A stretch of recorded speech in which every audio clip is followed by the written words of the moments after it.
Amigos oyentes, hermanos queridos, buenos días. El Evangelio del día, hoy 1 de abril del año 2019. Aquí estamos Patricia y Miguel, este matrimonio cristiano, dispuestos a leer y comentar este Evangelio. Primero la lectura, Patricia. Lectura del Santo Evangelio según San Juan, capítulo 4, versículos del 43 al 54. En aquel tiempo, Jesús salió de Samaria y se fue a Galilea. Jesús mismo había declarado que a ningún profeta se le honra en su propia patria. Cuando llegó, los galileos lo recibieron bien, porque habían visto todo lo que había hecho en Jerusalén durante la fiesta, pues también ellos habían estado allí. Volvió entonces a Caná de Galilea, donde había convertido el agua en vino. Había allí un funcionario real que tenía un hijo enfermo en Cafarnaún.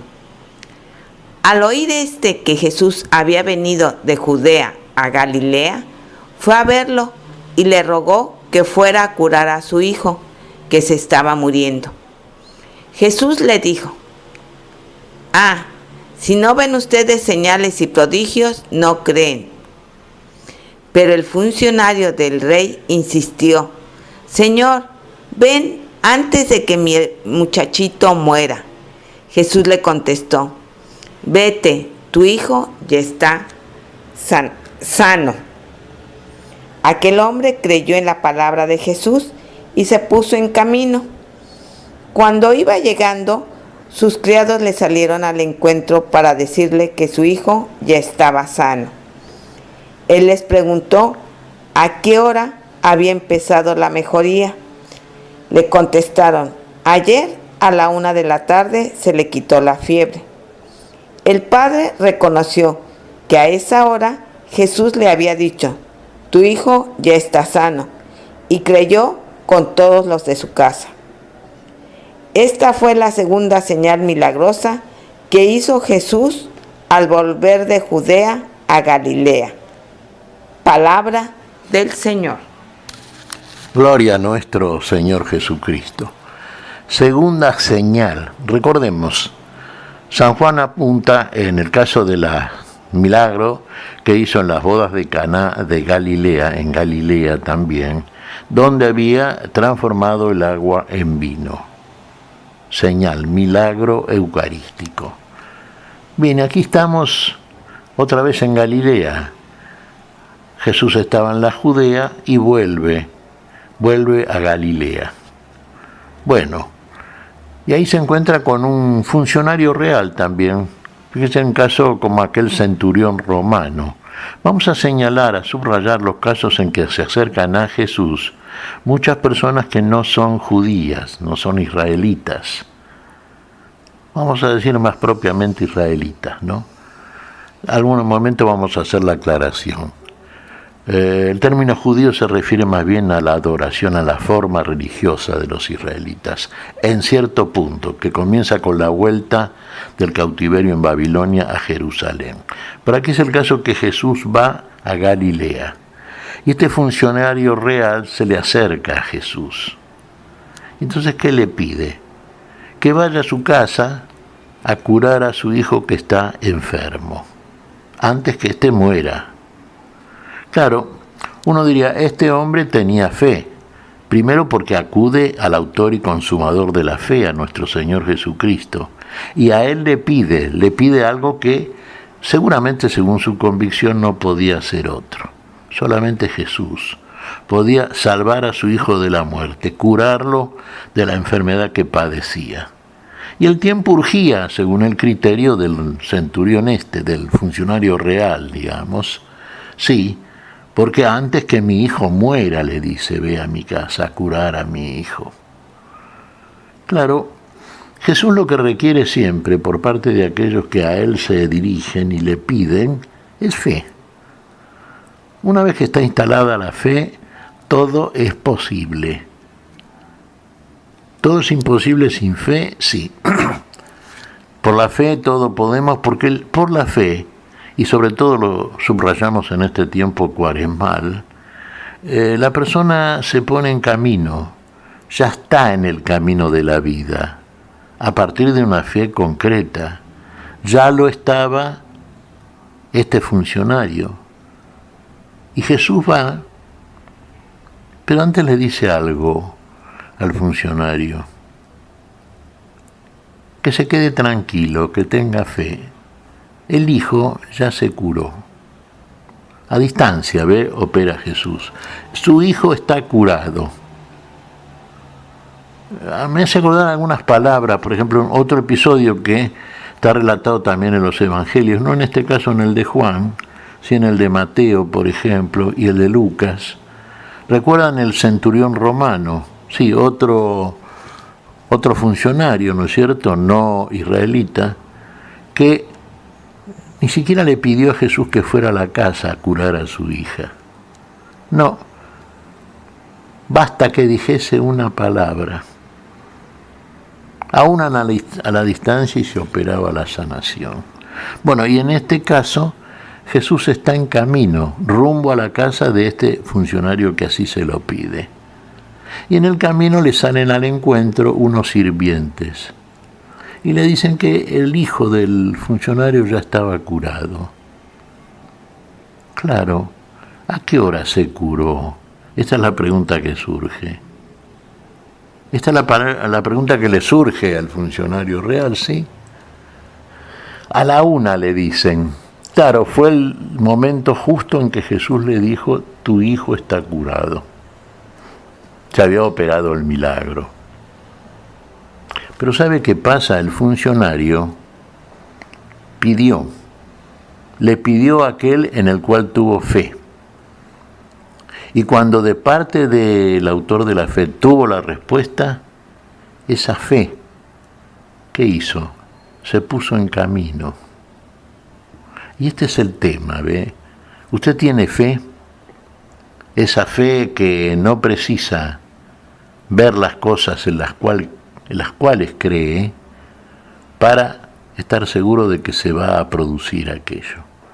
Y este hombre creyó cuando Jesús le dijo: tu hijo se curó, está curado. Creyó, sí, se puso en camino. Vamos a tomar esto, es un milagro, el segundo milagro, apunta aquí San Juan, que Jesús operó en Galilea. Recordemos, el primero fue en las bodas de Caná de Galilea. Acá es el segundo, milagro, Este ya es un milagro. Uno diría, es un milagro a distancia. Sí, claro.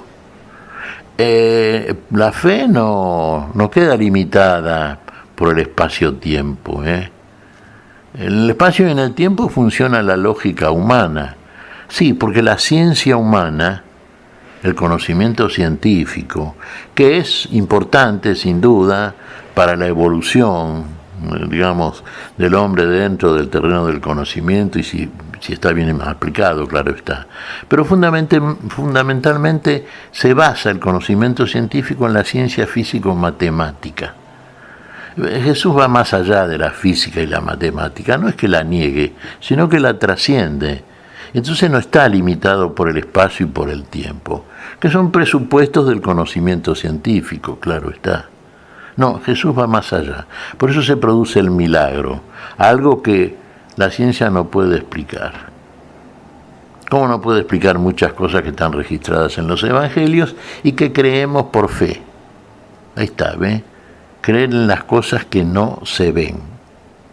Bueno, ¿se ven de otra manera? Sí, se ven de otra manera. Se ven con los ojos de la fe. Y cuando la fe opera concretamente, uno se pone en camino. Y en el camino vamos a encontrar muchas cosas que nos van a sorprender. En este caso, por ejemplo, el testimonio de los sirvientes.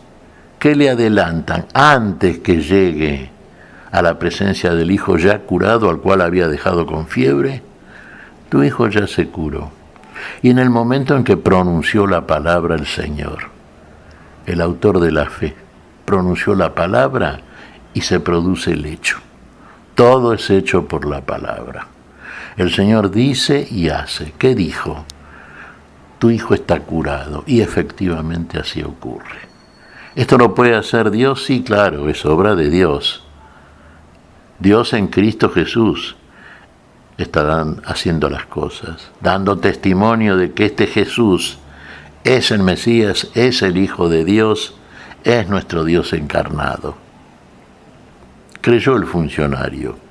Vamos a creer, hermano, estamos en este tiempo cuaresmal, ya en la mitad del camino cuaresmal, ¿no es cierto?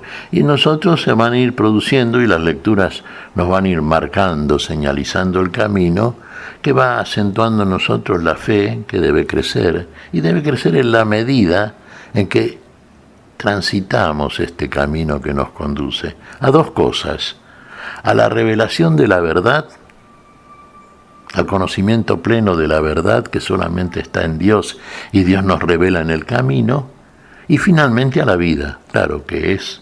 Ayer lo habíamos visto, hermanos, y lo comentamos en nuestro programa La Sal de la Tierra.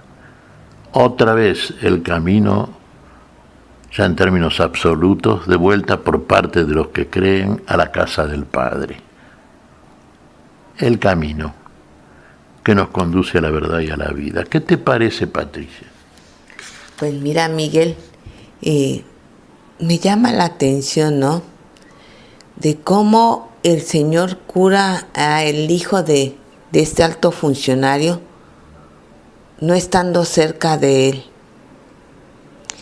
Y me hace recordar muchas veces cuando hablamos de la oración, muchas personas que físicamente no conocemos y por las cuales pedimos y en las cuales actúa el Señor. Y a la conclusión que llegó Miguel es que todos, en la circunstancia en la que estemos, de abundancia, de escasez, de salud, de enfermedad, siempre podemos aportar algo al reino de Dios. Quizás con una oración, quizás con una ayuda económica para los que no tienen en otras regiones, quizás con una llamada por teléfono, con un correo para aquella persona que se siente sola, triste, deprimida, abandonada. En fin, Dios nos da todas las posibilidades para que nosotros podamos participar de ese bien que Él nos hace y poderlo compartir con los demás. Así es, Patricia, sí. El poder de la oración realmente, ¿no? Nosotros hablamos con Dios, conversamos con Dios, escuchamos a Dios. Y tenemos de Dios la seguridad cuando Dios nos responde y nos dice qué es lo que va a hacer. Y sabemos que Dios quiere y puede siempre lo mejor. Siempre quiere y puede la vida, y no menos que la vida. Y de eso tenemos por la fe la plena seguridad. ¿Qué te parece si agradecemos al Señor? Muy bien, Miguel. Te damos gracias, Padre Celestial, en el nombre santo de nuestro Señor Jesucristo. Te damos gracias, Padre, te pedimos perdón por nuestras faltas. Señor, pedimos tu bendición para este día, tu espíritu de fe, tu espíritu de sabiduría, que nos hace, a partir de la fe que tú nos donas, nos regalas, recorrer el camino que tú mismo vas señalando a medida que los vamos transitando. Y siempre lo pedimos en tu nombre, Señor. Por Jesucristo, Señor nuestro. Amén y amén. Amén.